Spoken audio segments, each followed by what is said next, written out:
The world is becoming increasingly volatile and uncertain for the South. The COVID period showed us the danger of over-centralized globalization and fragile supply chains. The knock-on effects of the Ukraine conflict were a further stress, especially on food, energy, and fertilizer security. The world is becoming increasingly volatile and uncertain for the South. The COVID period showed us the danger of over-centralized globalization and fragile supply chains.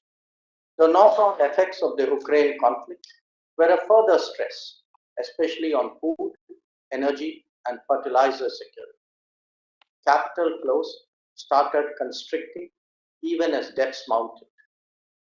International financial institutions and multilateral development banks have struggled to assess and address these concerns effectively.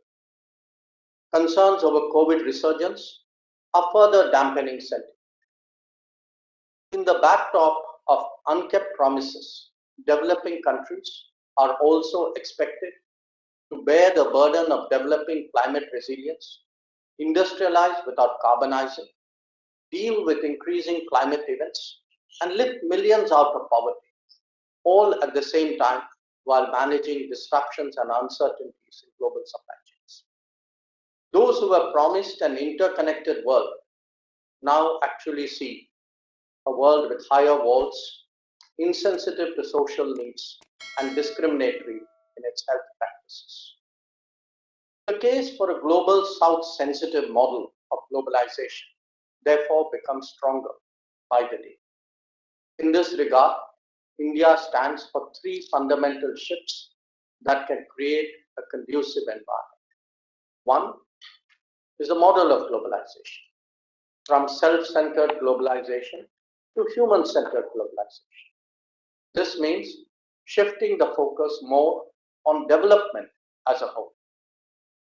Two, a different approach to innovation and technology, from being on the receiving end of technological patronage to deploying global South-led innovations for societal transformation.